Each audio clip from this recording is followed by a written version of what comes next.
and welcome back. This is the start of a series of looking back at books and how they impacted my life. Where better to start than the beginning? My origin story with fantasy is powerful for me. Fantasy found me. My childhood and teenage years were a little bit on the crazy side. This meant that I grew up with a lot to process and no skills to do it with. My friends around me were what seemed like gliding through life, which for me created an extra layer of confusion on top of everything else. This led to a never-endingness of thinking and processing, and then a hypervigilance that made for an incredible quick-witted sense of humour that was hard to rival. But ultimately, I couldn't switch off, which created numerous problems for me later on in life. I'm okay now, but it took years, and I had to learn a lot of different skills to navigate the different seasons of my life. I'm grateful for the challenges. It has now made me who I am today, and all the things that I went through, it's now part of my DNA, and that helps me evaluate life through multiple perspectives. So to jump into the story of how I found my first novel. I was a teenager in high school, and I had just sat down for dinner. What a freaking great story it is so far. I couldn't go out for some freedom and exercise because the lights had been turned off at the skate park. My friends were all at home and couldn't come out. So trash talk and fun weren't an option, and I didn't have a gaming console. Woe is me. I was out of ideas and I had nowhere to go. In Perth, located in Australia, at the time we had like 5 TV channels which had fixed show programming. What that basically means is that they give you what it is that you're going to watch. You don't get to choose like it is nowadays. If all the stars aligned, this meant that there was nothing worth watching on TV, and this was one of those auspicious nights. So I just sat there bored, watching crap shows after crap, getting more annoyed that I didn't have some form of distraction. Most of the time, I could just wait it out until I was too tired and then went to bed. But for some reason, this time it was different. I didn't feel comfortable in my own skin. I needed something to direct my energy into. I soon had had enough that I stood up off the couch and started looking around me for something to do in the house while knowing that there was nothing to do because I had checked so many times before.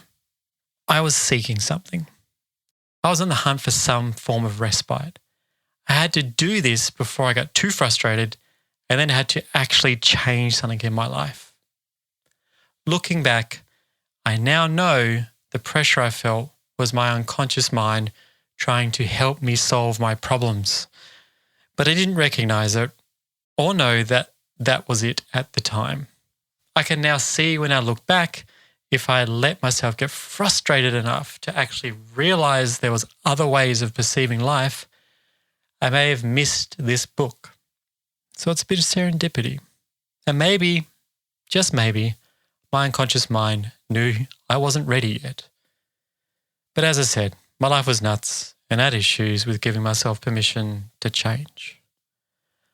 Looking back is sometimes a bit awkward, and I try to remember that I've grown and that the reason I feel uncomfortable right now is that reviewing your life is hard. Anyway, to move the story along, my dad was an English teacher. One of the walls in our house was dedicated to holding the books he used for teaching or sports-style books that covered cricket or football, Aussie rules for those who realise out there. And he loved all of these. The books caught my eye, and so I wandered over there uncertain if there was anything I could put my energy into. I found myself in front of the bookcase looking for something to potentially read.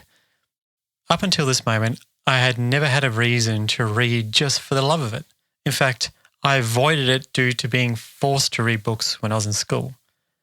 But here I was, seeking something. The books in Dad's bookshelf had a large, bold, important titles from European-sounding names like Dostoevsky and Homer. They're all the size of house bricks and looked to me like a heavy, heavy read, which was, at the time, a bridge too far. While I checked each section, I found this comparatively small-looking book tucked away in the middle of all these other towering books. It stood out due to its small stature. I quickly wondered if I'd found my solace here. I didn't want to believe it could help, but I suppose it could do something as long as it wasn't boring and it wasn't words that were written about other words. The spine was an odd colour and the name was weird to me, to say the least. It was an aged book with pastel colours and a weird picture of a hill with a door. None of this made sense. What the hell is this, I thought? I had never heard of anything like it. But it was just interesting enough that I needed to open it and find out.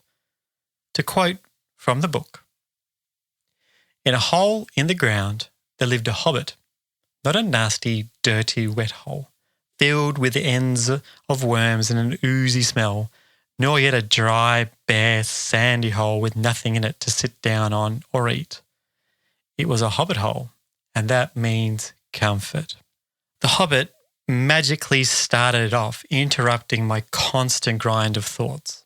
The descriptions of the good life Bilbo led and that way of life that he led was self-evidently good. It reminded me of what an authentic good is and not some convoluted archetype of what I thought it should or could be. The descriptions from the start and then the eventual world building of his lifestyle at Bag End reminded me that life is meant to be enjoyed and not everything had to be a fight. Look, I know that he changes and he finds the Tookish part of himself after the dwarves' song about riches and dragons, but I was already too Tookish and I needed to be more Bagginses. To quote, "It is a fact that Bilbo's reputation went up a very great deal with the dwarves after this. If they had still doubted that he was really a first-class burglar, in spite of Gandalf's words, they doubted no longer. Balin was the most puzzled of all, but everyone said it was a very clever bit of work. Indeed, Bilbo was pleased with their praise and he just chuckled inside and said nothing whatever about the ring." End quote. As I read through the book, I was enthralled by the songs that reminded me of these old Western cowboy musicals that I used to watch on with the VHS. To trolls being turned to stone, Glamdring in Orcrist, Elrond and his singing and dancing magical elves who knew who they were before they had arrived, a giant mountain with giants made of stone that fling stones at each other, the goblins and Smeagol and the ring and all the weird riddles. First they champ and then they stamp. Giant eagles and then a bloke who could turn into a bear. An enchanted forest with spiders where Sting got its name. The forest also had different elves, except these ones were a bit angrier. Their escape from the angry elves and then finding their way to Lake Town and eventually finding their way to the Lonely Mountain. Smaug's conversations with Bilbo and the disaster that happened at Lake Town, and then Smaug's death, and then the Battle of the Five Armies.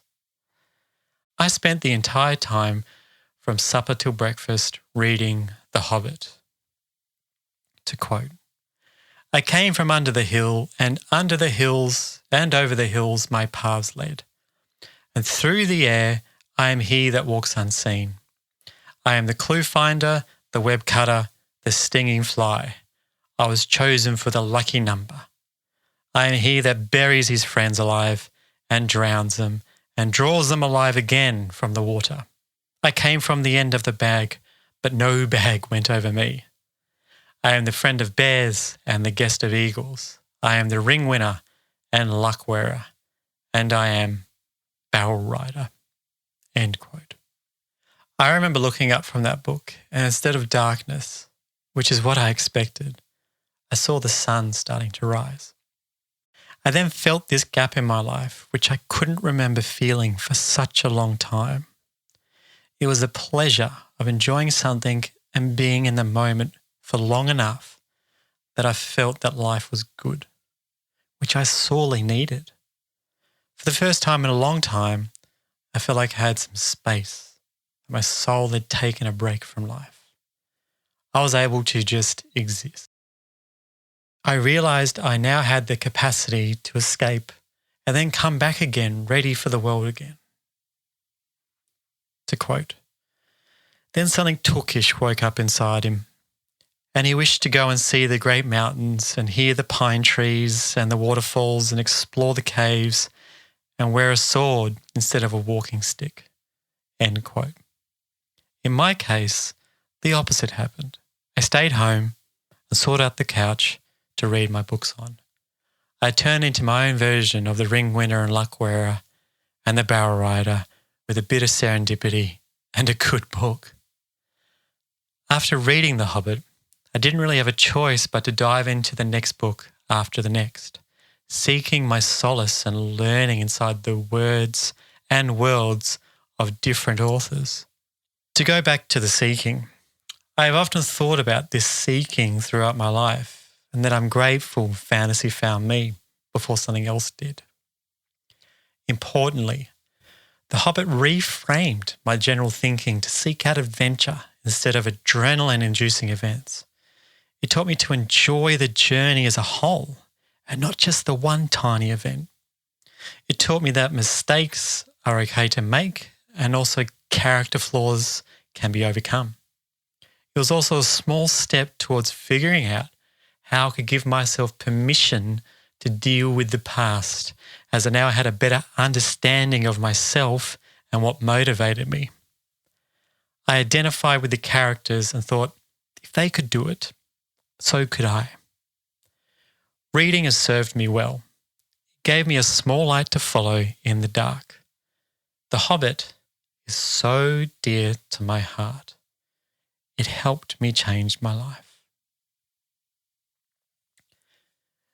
Thank you for listening to my first experience with fantasy and The Hobbit. Whether you like it or not, its impact in fantasy and now in cinema is huge. I'm grateful it was made by Tolkien and then expanded out into the huge beast that it is now. There's always more to learn about this universe, and I love it. Thank you for listening. If you wish to help me continue to make these for you, please sign up to my Patreon page, which is patreon.com/mostly epic fantasy. It's a small amount, it's $5, which I'll use to buy more books and pay for equipment and fees. You can also trial it for 7 days to see if it's for you. I can also be found on facebook.com/mostly epic fantasy. I always try to post as much as I can on these things, but generally I'm quite busy bringing up children, working and reading and creating these. So bear with me. Thank you again, and I'll see you soon.